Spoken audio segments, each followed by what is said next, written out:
সিনি বরমগনাং MDC আতা পদ্মলোচন ত্রিপুরানি তৈদুল মুম্বাই ও থালিবারিনি থাইও রি বাগজাংমা পান্ডা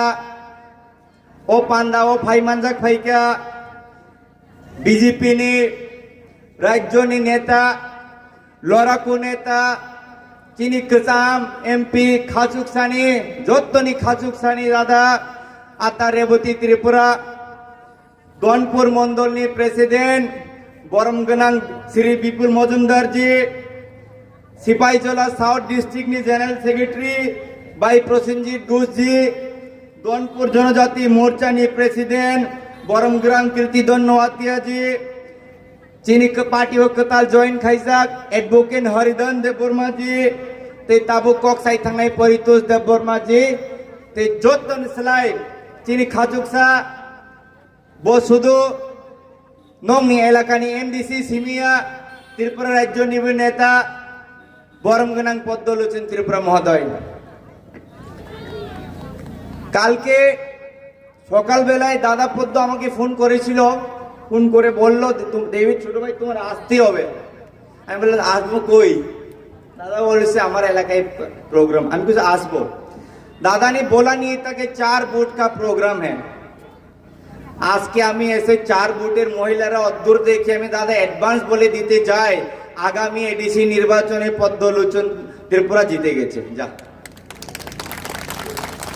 পদ্মলোচন ত্রিপুরা জিত গিয়া আমরা এই কথাই আছে নারী শক্তি বন্দনম যে সমাজে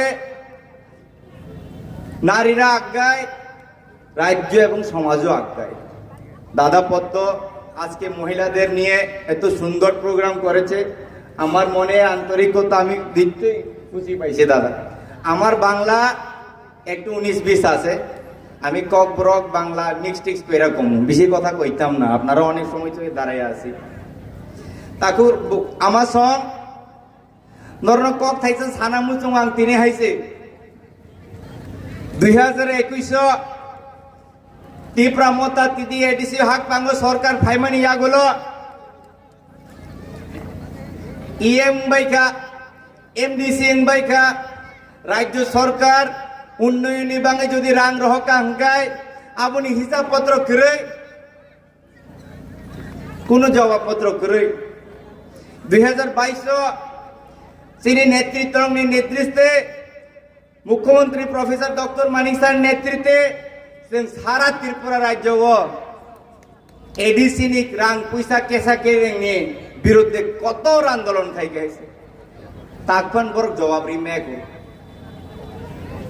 রাং থগি মানজা খাংকায় রাং চাওই মানজা খাংকায় জবাব কাইসানো বংনি তাও জবাব থানসা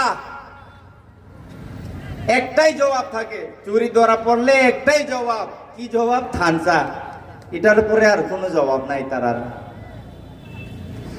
আরো ইন্টারেস্টিং বিষয় এডিসিতে সাব জোনাল নাকি না জেডিও নাকি চাকরি দেওয়ার জন্য দরখাস্ত নিমন্ত্রণ করেছিলেন ওনারা প্রায় 25,000-এর কাছাকাছি অ্যাপ্লিকেশন এসেছে আমরা শুনলাম প্রচুর আমাদের জনজাতি মহিলারা ভাইয়েরা বোনেরা গরিব বংশের লোকেরা রাবার বাগান বিক্রি কইরাও বলে টাকা দিছে ইএম এমডিসি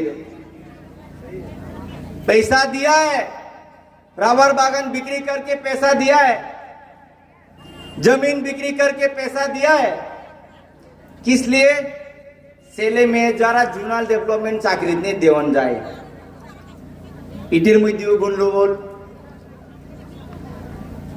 प्रश्न नहीं कोई प्रश्न क्वेश्चन प्रश्न बिक्री करते गेছে নেতারা বড় বড় নেতারা দরা খায়া গেছে এডভাইজার চমনিতে ধরা পড়া গেছে গা প্রশ্ন বিক্রি করতে গিয়া কি হইছে তারপরে আবার আরেকটা চেল্লাইছে আমরা থানসা করতে চাইছিলাম বাঙালি সমাজের লোকেরা জনজাতি ভাই ও বোনেদের চাকরি খাওয়ার জন্য প্রশ্ন বিক্রি কইরা দিছে কোয়েশ্চন পেপার শ্রাম নাই নর প্রশ্ন ফালনাই নর মানজি রকলে ভাইকে ফালনা বা প্রশ্ন বরং থানি কোনো জবাব করে কা ত্রিপুরা মতা খাইনে বেশি করে তা হোক রোগ আব সাকা সাকা শিখাইছি বিসিংহ বিখা বিসিংহ যতন বিজেপি থাকবাইকা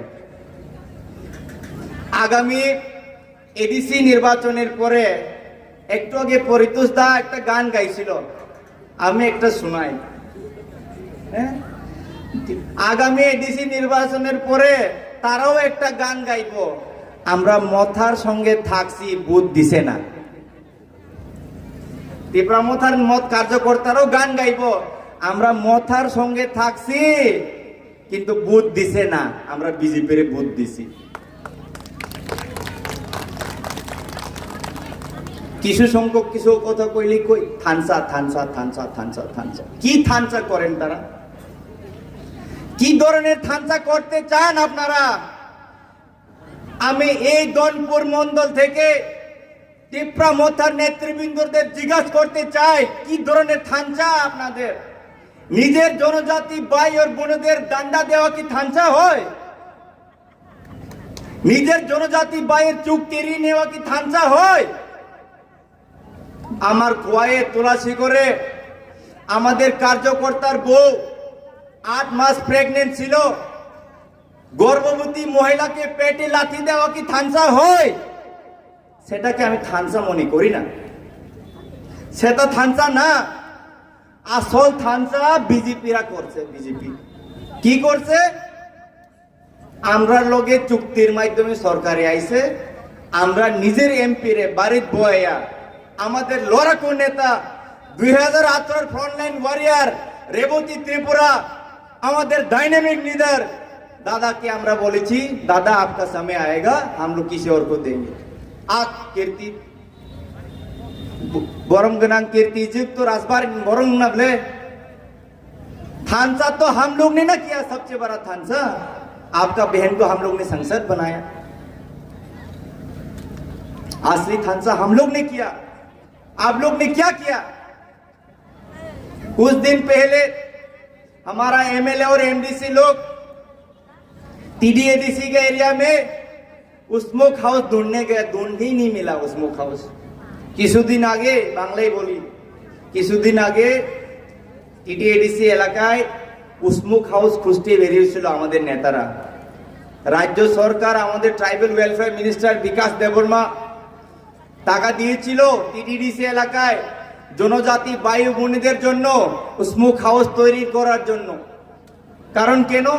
রাবারের বেশিরভাগ রাবার চাষিরা আমাদের জনজাতি ভাই বোনেরা, আর যখন তে র ম্যাটেরিয়াল বাইর হয়, রাবার যখন স্মোক হাউসে যায়, স্মোক হাউস থেকে যখন বাইর হয় তখন রাবারের মাত্রা একটু দাম বেড়ে যায়।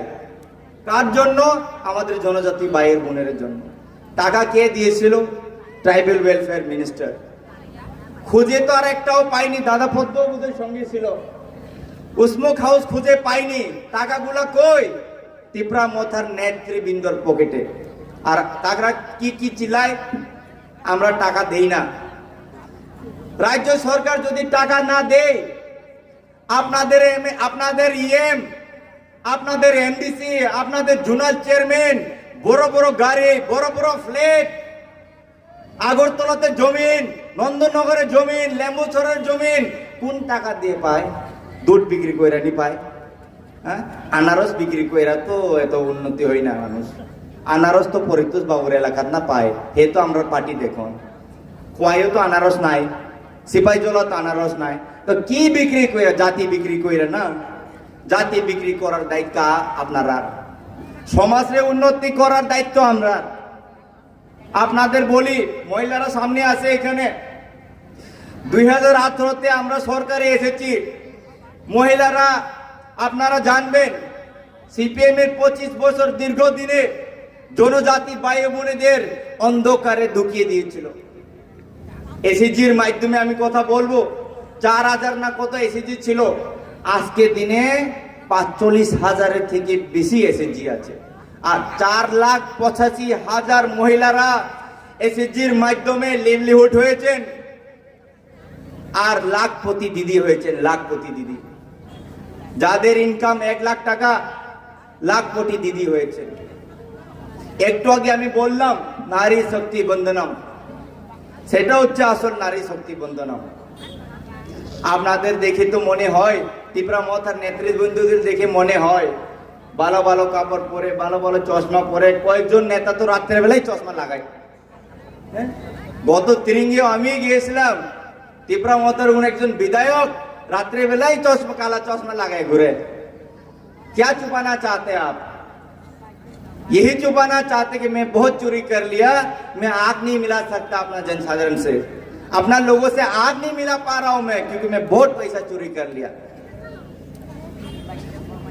এলাকাতে আমাদের মুখ্যমন্ত্রী প্রফেসর ডক্টর মানিক শাহ যদি আরডির রাস্তা পাঠায়, পিডব্লিউডির রাস্তা পাঠায়, তাহলে প্রথম তাদেরকে গিয়ে আনারস খাওয়াইতে হয়। আনারস ত্রিপুরা মথার নেতৃবৃন্দদের আনারস খাওয়াইতে হয়, নাহলে কাজ হবে না।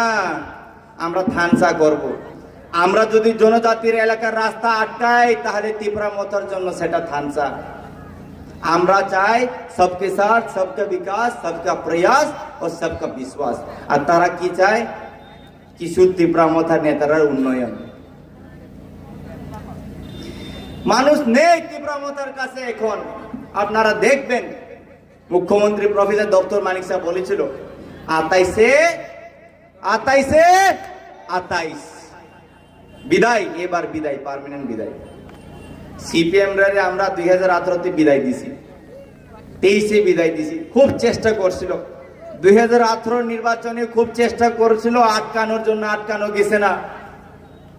19 লোকসভা ইলেকশনে বলেছিল পুইলা জাতি হলো পার্টি, আটকানি চেষ্টা করেছিল, আটকানো গেছে না।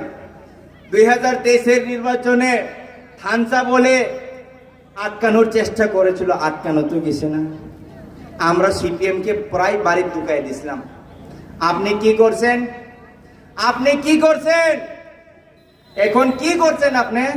জিতেন চৌধুরী কি আপনার গণমুক্তি পরিষদের না ত্রিপুরা মথার এমএলএ? আমরা তো বাড়ি ঢুকাই দিছিলাম সিপিএম, আপনি পাহাড়ে সিপিএম ঢুকাইছেন। কারণ আপনার পার্টির মধ্যে 70% লোকই লাল। আর যে আনারসটা আছে না, আনারস, এই আনারস কাইটটা দেখলে মনে হয় লাল, ভিতরে লাল, কিন্তু গরম সরের আনারস লাল না, এই তো পরিতোষ স্যাফরন ভিতরে। দেখুন, বক্তৃতা দিলে তো অনেক কিছু দেওয়া যায়। আপনাদের এলাকা পদ্মলোচন ত্রিপুরার সম্বন্ধে কিছু বলি। পদ্মদা যখন এমডিসি নির্বাচিত হয়ে এসেছিলেন, তখনই আমি আমাদের রাজ্যের বোর্ডপুর উপমুখ্যমন্ত্রী কর্তা জিষ্ণুদির সঙ্গে আমি অ্যাটাচ ছিলাম। প্রতিটি সপ্তাহে একবার এক কর্তার লগে ঝগড়া করত। কিসের নিয়ে ঝগড়া করতো? আরে স্যার, আমার এলাকাতে রাস্তা নাই, জল নাই, ইটা লাগবো, স্কুল লাগবো, বিল্ডিং লাগবো, হসপিটাল লাগবো, পুলিশ ক্যাম্প লাগবো, দিল্লি।